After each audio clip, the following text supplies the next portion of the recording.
Welcome to the Outstanding Women Leaders Podcast, or OWLS. We give a hoot. I'm your host, Kristen Aguirre, a former journalist turned young stroke survivor, now hustling to make my dreams of becoming a national speaker come true. I'm currently jobless, but not loveless. I have a 5-year-old French bulldog named Vaca, which means cow in Spanish. She is the love of my life and my motivation every morning to wake up and work, which is probably why I wake up at like 10 now. I want to buy her a house with a backyard because she says this apartment life is not for her. Now, accompanied by my resilient and quirky co-host, Katie Eads, who, like a cat, has 9 lives when it comes to careers and relationships. Really quick, introduce yourself.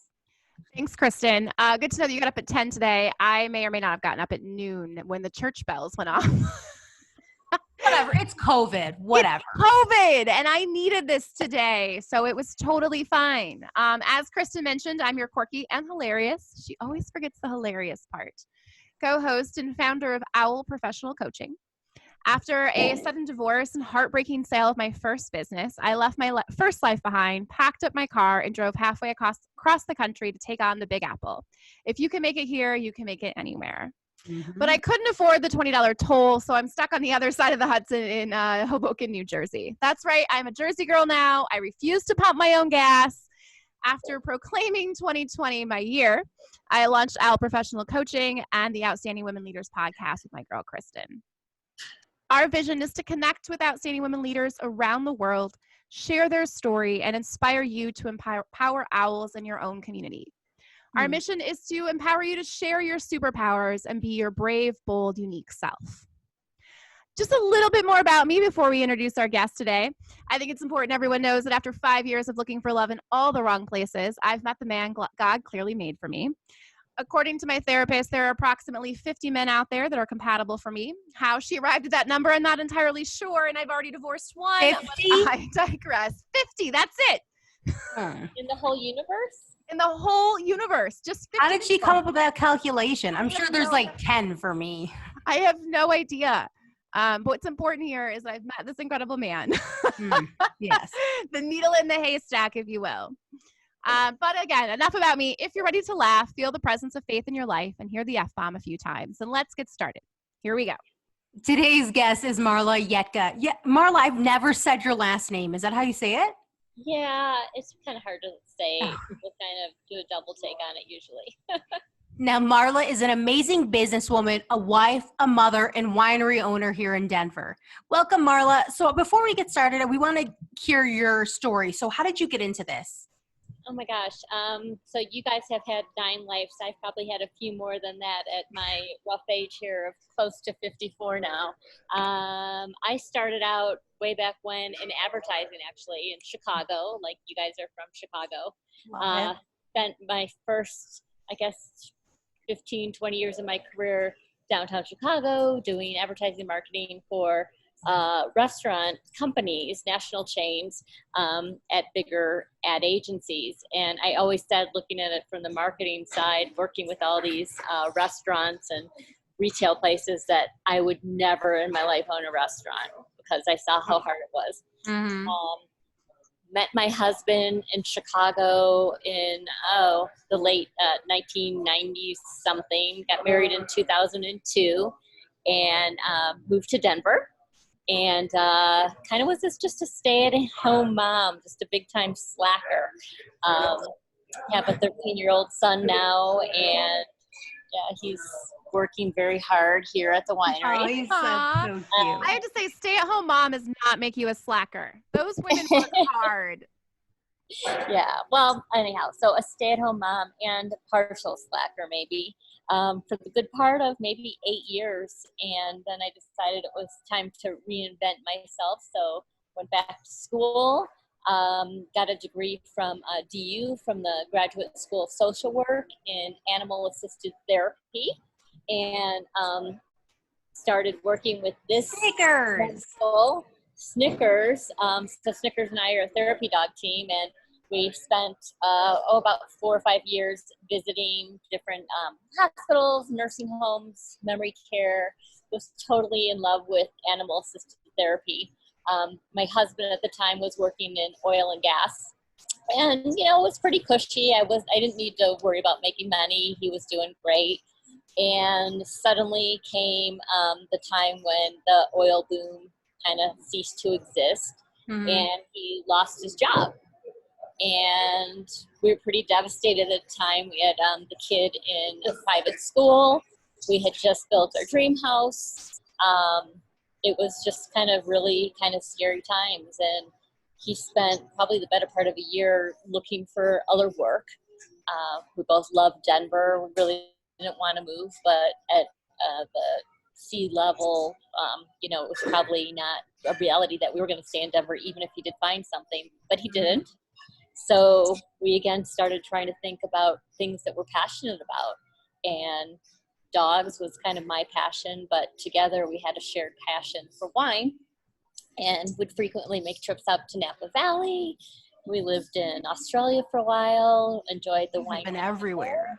Yeah, and just always just loved wine and the idea of wine, and not just as a drink in a glass, but how it brings people together. Sure. And started kind of thinking about, well, we're, just hitting 50 now, don't really have the funds to lose millions and billions of dollars opening a winery in Napa. So what else is there? What else could we do? And the idea of a urban winery was just kind of starting to come to fruition. And brew pubs were seeing like a huge boom 4 years ago.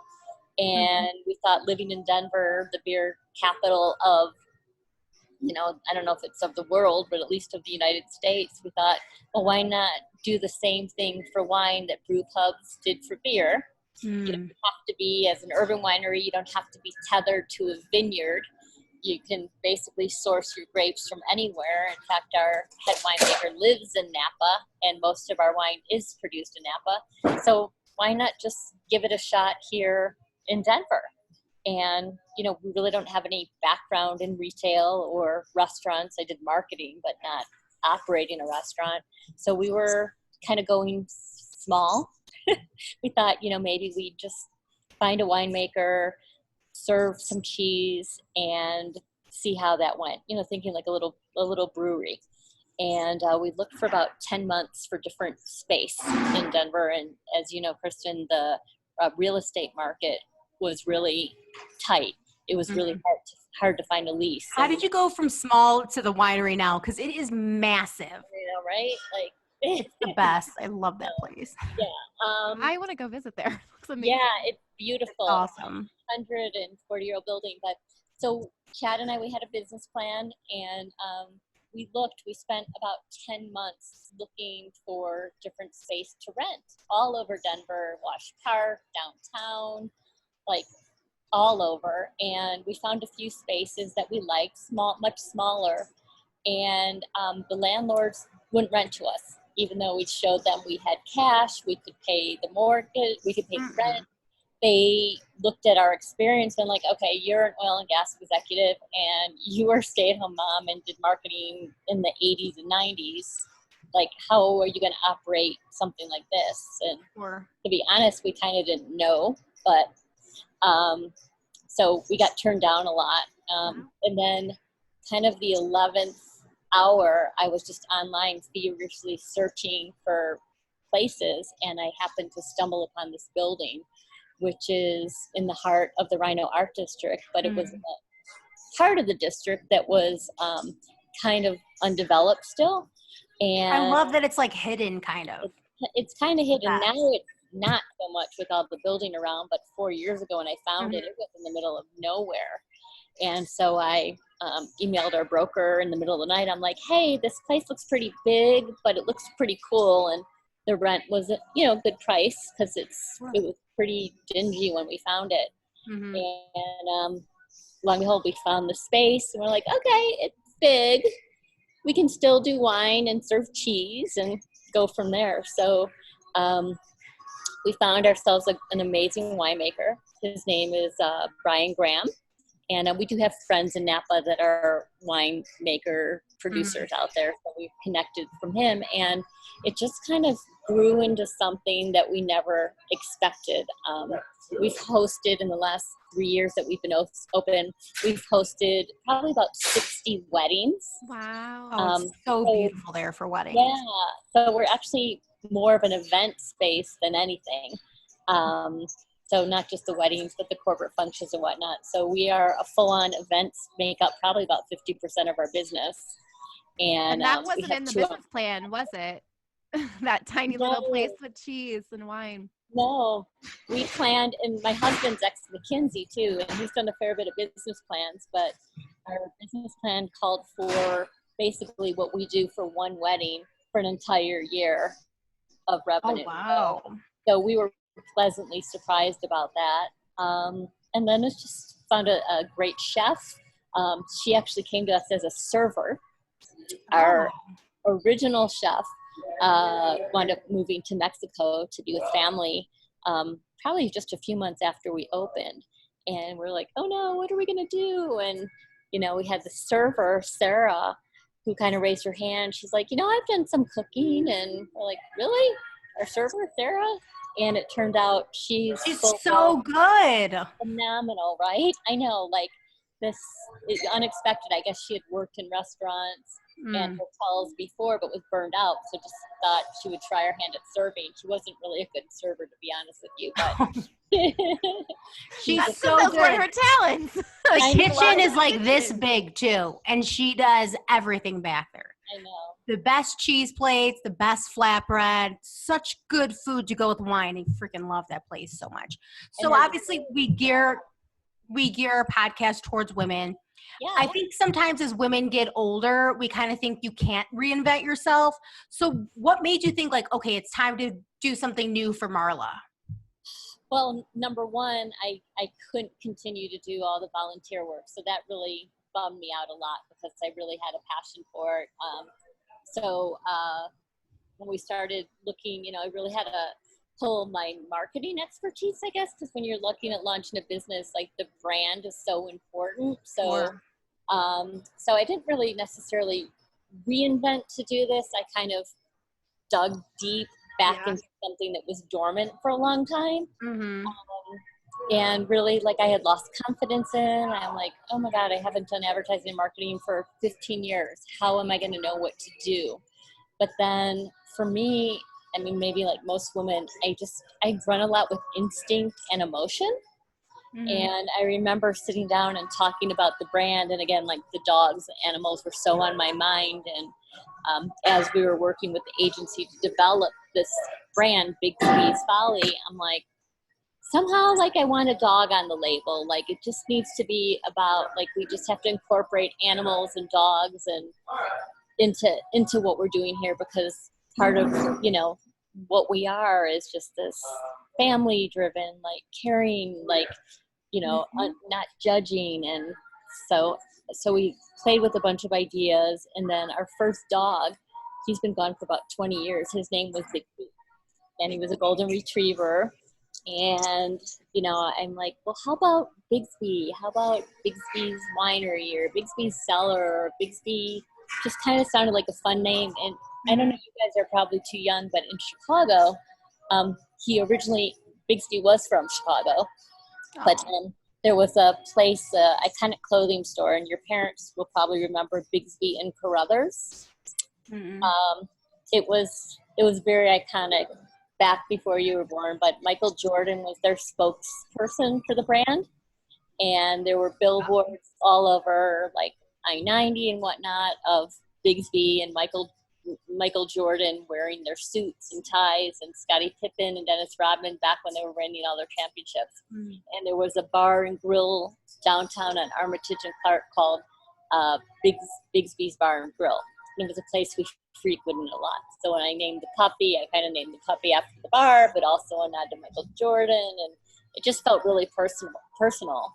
And then the folly part came from people telling us, Chad and I, that we were crazy, like that we were going to take our life savings. We sold our dream house. We put all the proceeds from the dream house into opening this place. We moved back into our rental property. So it was just kind of foolish, silly, Big Squeeze Folly, and it just kind of had a ring to it. I love that. Yeah. And again, like instinct. So we were working with a local agency, and we had worked with them for about 4 months when I had come up with this name, and they hated it. They They hated. did? They did. They hated the name. They they didn't feel like a dog on the label. They thought it was very passe. They kept giving us labels and designs without a dog on it, and I'm like, God, man, am I just like stuck because like Great. this is That's not what I said. Yeah. and like I thought I was kind of nuts, right? Again, instinct. And so again, I started Google searching like wine label designers, and um, I stumbled on this company out in Napa called CF Napa, and our winemakers out there. So I thought, well, I'm going to make a trip, and these guys are pretty world renowned. They did Behringer and Insignia and Robert Mondavi, pretty much any like national like high level Duckhorn Jordan. They've done them all. I'm like, you know what? Can't afford them. Know that, but I'm just going to go talk to them just for a sanity check to see Sure. what they have to say, because I really respected the agency that was telling me I was full of it here in Denver. So I sat down with the owner and the creative team for about 20 minutes, flew out to California to meet with them, and instantly I'm like, oh my God, they got it. They're like, we get it, we got it. Okay. So I remember calling my husband again, because like we're funding this whole thing from our house, basically bootstrapped it. And I called him up and I'm like, I know this sounds crazy, and it goes against like everything that I've been taught about like the power of spending money on advertising and marketing and everything else. But I want to spend every penny that we would have for advertising or marketing for the next 5 years. I'm going to spend it on building our brand, and I'm going to hire these guys, and they're going to kill it. And that's what I did. So again, it was like an all in, like, you know, they were well out of our league, but we just scrounged the money, and, you know, that I guess set the tone for being able to be bigger than what we are right now. So we wanted to go that way.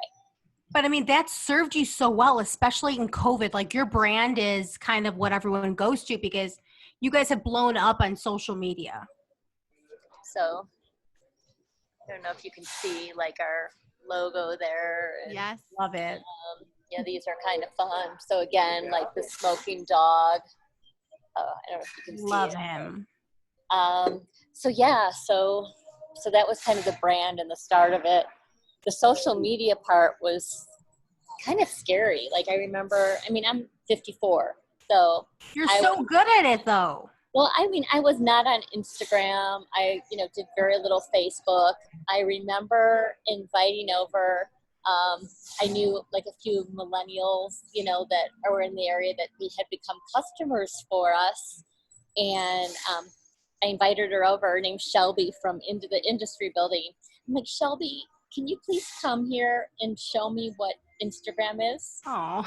And so she basically came over. We had a glass of wine and literally like walked me through like what to post and like That's awesome. what a picture does and like a link. And This is I'm what like, I love about women. Like a guy is not showing up at his best friend's house and walking him through Instagram, right? I don't see that happening. yeah, no. I love this. So, so anyhow, so, you know, I just kind of started playing around with it a little bit, and never in a million years. I mean, we're close to 18,000 followers right now, which is insane. And it's just kind of evolved, and I guess if I have a like recipe for it, I basically just post about dogs and wine and people having a good time. Just perfect for Denver. Dogs and alcohol. Sold. Yeah.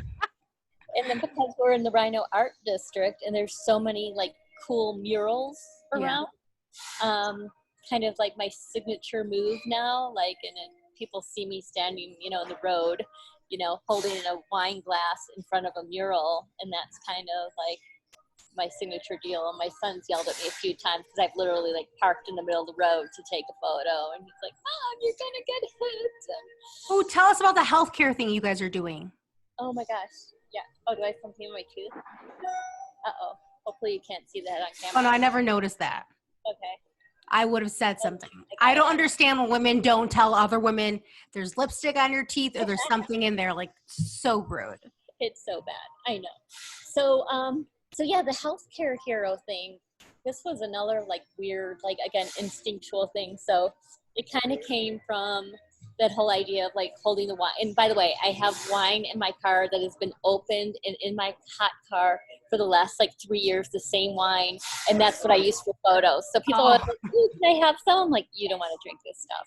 So that's my like secret. But, so I saw somebody post this mural of this healthcare hero. And I don't know if you guys can see it, but it's kind of gone viral on, all over now. Mm-hmm. So one of the news channels posted the mural. I'm like, oh, that's really cool. And this was like 3 weeks ago when all this COVID stuff was just kind of coming down. And I thought, I'm just going to go, I'll do my thing. I'll take a picture, of it drinking wine. And I got to the mural and, held up my rosé glass and I'm like, you know what? It just didn't seem like the appropriate thing to do. So then I held it down. I'm like, maybe I'll do like cheers to the, the healthcare workers. And that didn't seem appropriate either. So then I got all frustrated and I just took a picture of the mural without anything. And I went home that night and I just kind of started thinking, I'm like, you know what?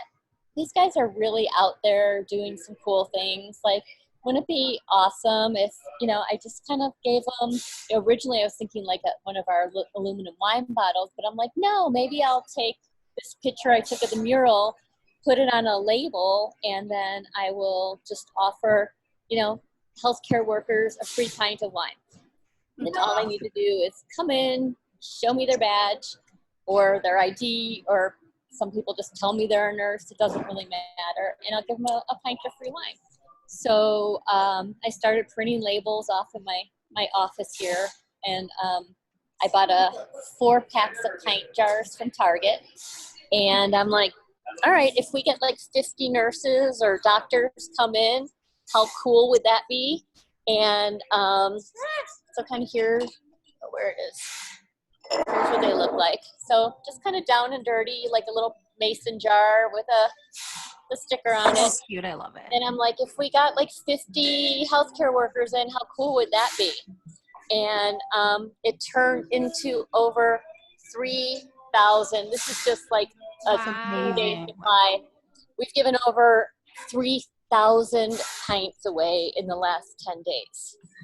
I'm that lady that goes to Target and hoards pint jars. You? Every night. Oh yeah. Yeah, they bring like their huge dolly and like fill up my whole car with pint jars.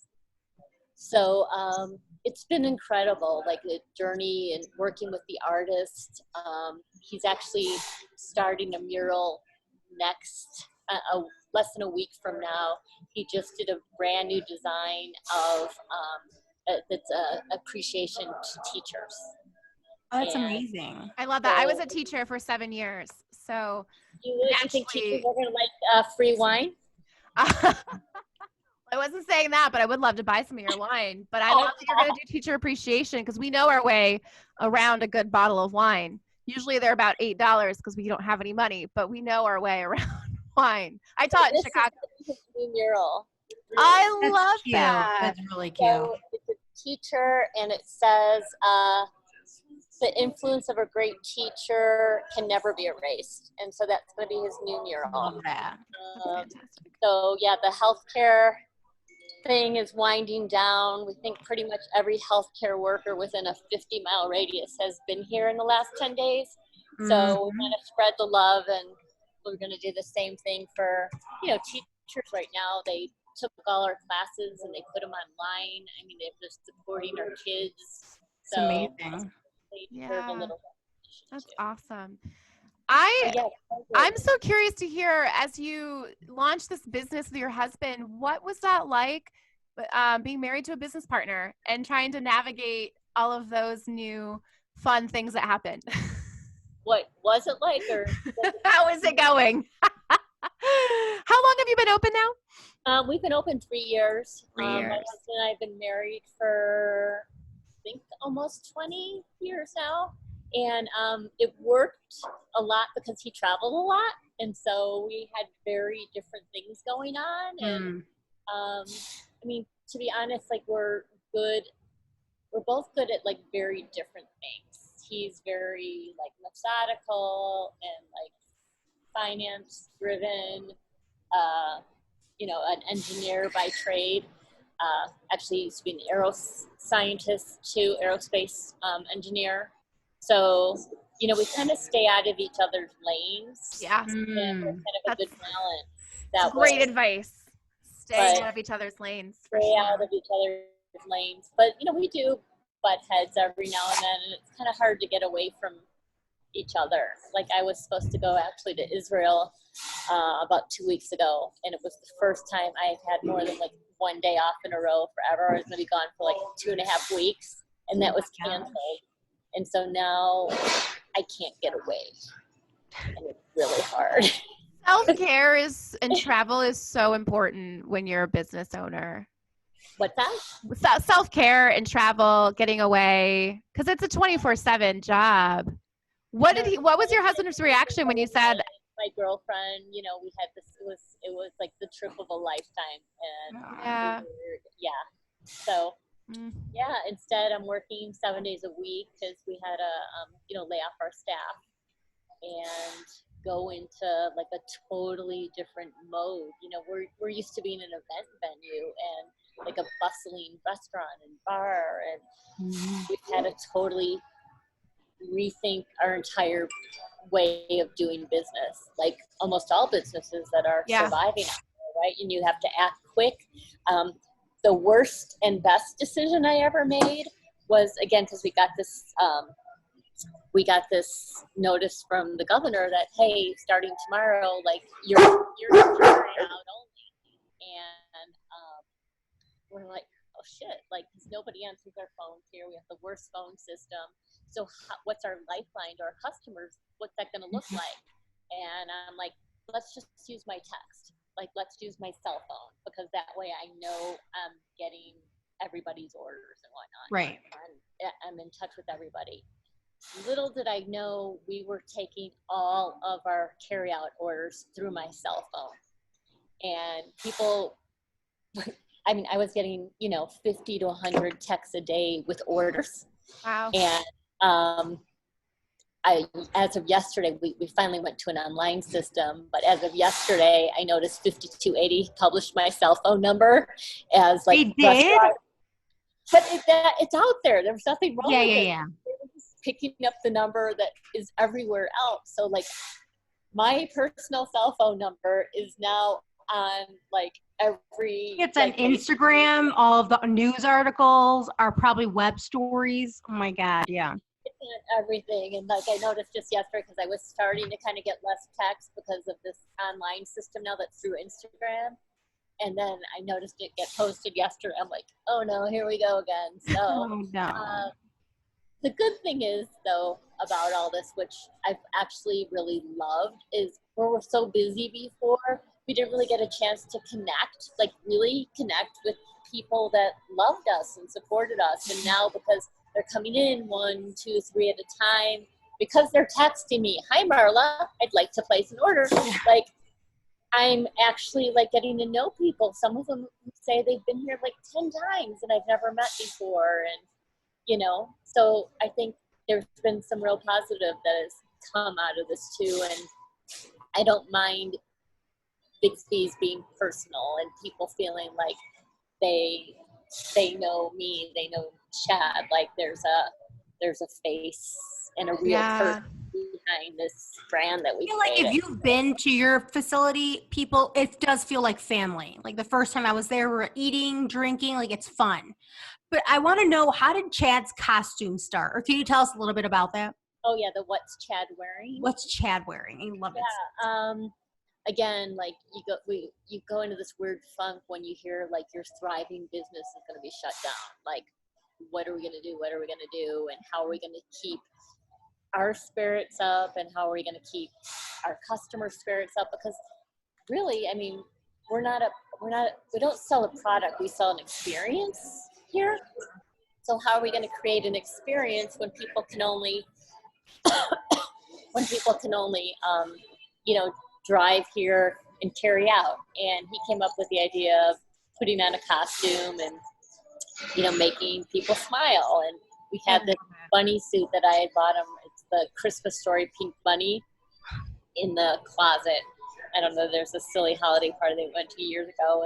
And so that was his first costume. And people just really latched onto this. And before we knew it, we had people that we didn't even know dropping off costumes for him to borrow and for him to wear. So we basically changed it up every day for about 4 weeks straight. Yeah, you had like a new costume every day. My favorite is the dinosaur. That was the best one. The hard thing about the blown up dinosaur was it was hard for him to work and be the dinosaur at the same time. Right. Because it didn't really fit behind the bar. And then he had a unicorn too that was really hard. Because again, like the unicorn was getting in the way of him bartending. And since we don't have employees, Right. Here's the remnants of, I don't know if you can see that, of all the costumes. So costumes, I love our it. private dining room is now like Chad's dressing room. Oh my God, look at that pizza. Right. Yeah, pizza, tacos. My favorite one was his disco outfit. The Bee Gees. Did you see that one?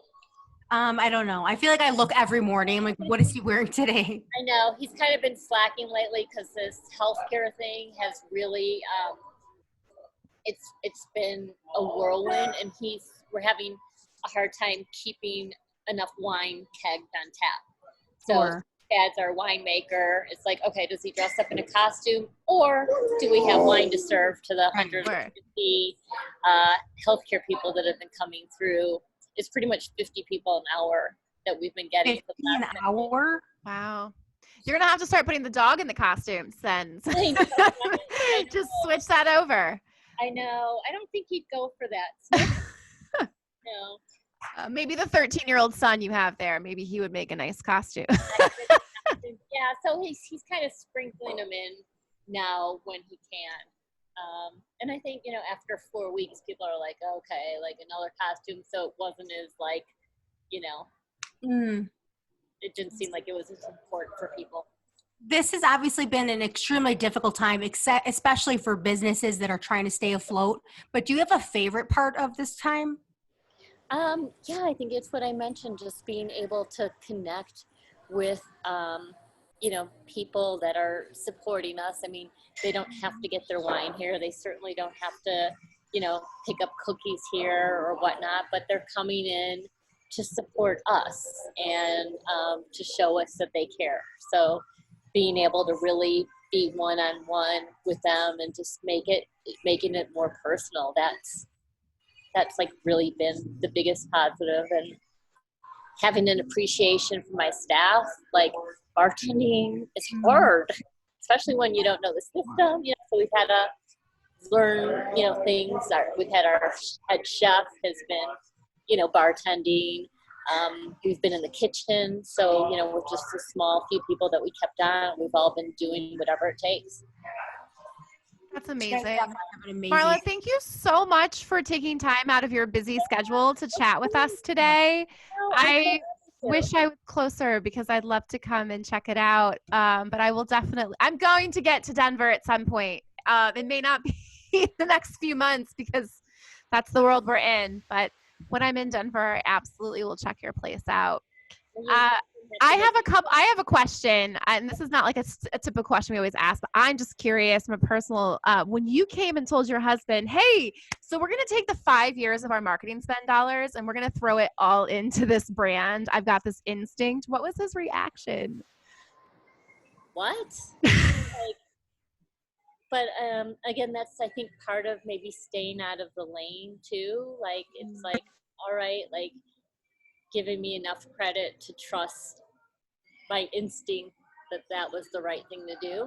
But yeah, I mean, I think it was scarier for me than it was for him, because again, like, I understand the power of marketing dollars. And when you're talking about a new brand, like especially like a retail restaurant in an area, like, to know that you're not going to have any marketing dollars, that it's all going to have to be word of mouth. And that's why Instagram, social media has just been key for us, because we don't spend any money on anything. Like, all of our graphics, pretty much, except for, you know, the bottles and things, I do on my computer in Word document.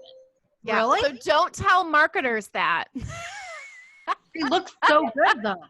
Turns out, you know, you just invest in the brand and you can market it yourself. But we won't tell marketers that. That'll make them real upset. Photography, I do it on my iPhone, and you know, I'm used to working for companies that spend, you know, thousands and thousands of dollars, like, on a pizza shoot.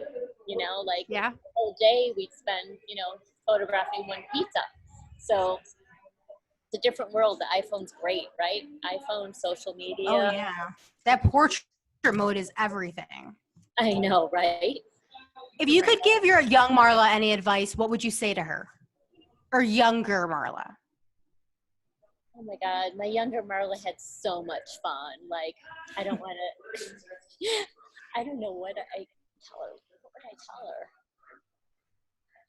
I guess, yeah, don't second guess yourself, maybe, you know, like, don't let anyone tell you that you can't, or it's a stupid idea, or, you know, one of the things that my husband drives me nuts is he always says, well, like, you know, quantify it, like, give me the facts, like, why should we do this, like, why, like, I need the numbers, like, and I'm like, I look at him sometimes, I'm like, I don't know, it just feels right, like, Yeah. like, sometimes there aren't numbers, and sometimes, like, it's just a big waste of time to do a lot of research or this or that. Sometimes, like, just follow your gut. Like, women, I think, have, like, the best instincts, and it served me well, and I think a lot of women underplay that instinctual part of how they make decisions and how. Why do you think that is, though? Maybe because they have very analytical partners or people telling them, like, you know, Whatever that bosses, Yeah. you know, bosses that are financial, you know, more, you know, methodical thinkers, maybe telling them that, well, there has to be a rationale, or it has to pencil out, or, Sure. you know, maybe just because that's how we've been born into that. I don't know. It's a good question. A lot of women are told, like, you know, we can't be emotional at work. That's wrong. That's taboo. So, like, doing things like listening to your instincts or your guts is, like, frowned upon. Yeah. Like, I want to know, how much am I going to make? How much are we going to lose? Like, that's more, I think, what's wanted in business sometimes. How do you make a decision without facts? Right. Yeah. I always say, you let me make a decision, and in the next 6 months, I'll have your numbers and facts. There you go. Yeah. So, Right? you know, I guess that's my advice. I love that. Marla, I ask everybody on our show this question. What is your superpower? What is the gift that you've been given to share with the world? My superpower. God, I needed these questions ahead of time, so I think to think about. Former teacher, not grading the answers. Yeah. I guess my good and bad is just, like, I take everything really personal. Like, it's all personal for me. Like, it's all emotional. It's all personal, good or bad. And I think that makes me who I am and why I care so much. And I feel like I needed to hear someone say that was their superpower. That's amazing. I love that. There's so many women that would say that this is what makes them emotional, or this is what makes them their kryptonite. I love that you've just really leaned into that as, no, this is what makes me great. That's incredible. Thank you so much. Yeah, you're amazing, Marla. Thank you so much. I feel like you are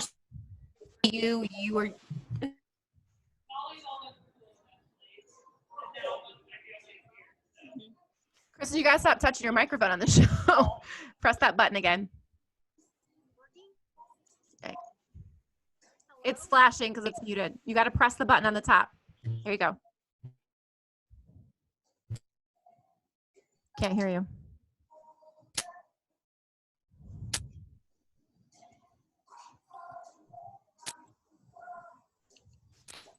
Nope. Almost. No. You do sign language? Kristen, we can't hear you. So while Kristen's figuring out her mic, I'm going to go ahead and do our nonprofit plug of the week today. We're plugging True Mentors here in Hoboken, New Jersey. I had the incredible opportunity to serve that organization as their executive director for 3 years. They bring one-to-one mentoring for children. There's a group mentoring program. Right now, obviously, the kids are at home, but their mentors are finding some really cool ways to connect with them online. And they are on that ratty shoestring that's broken that you should probably just throw out. That's what kind of budget that they're running on right now. And so if you're going to support any organization, True Mentors is incredible. It's all going towards the kids. You can Venmo at True Mentors. You can visit them at truementors.org to make a donation as well. Kristen, how we doing? We back? Back? Yes, you're back. Oh, there you go. We got her. Every time I touch the computer, I'm not good with technology. What I'm going to say, the best thing about going to Bigsby Folly is Marla and Chad. They definitely make you feel like you're part of the family. And Marla, you're just so authentically you, happy, bubbly, chit-chatty.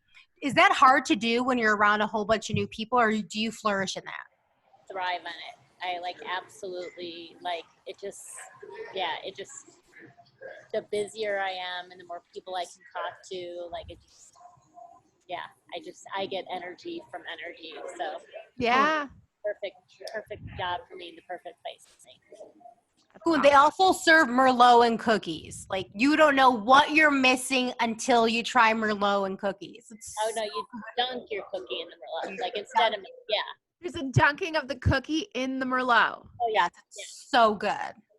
It's so good. And we have to go there. Chocolate chip cookie, so it makes sense. Like chocolate and wine, it's perfect. So good. I'm sold. With that being said, we're going to plug our small business of the week. Obviously, Marla's Winery. Kristen, where can we find her? Where do we follow her? You could follow them on Instagram, right, Marla? Yep. Can you just spell it really quick? I mean, we'll link everything, but just in case. Yeah. So it's Bigsby's. Oh, hang on.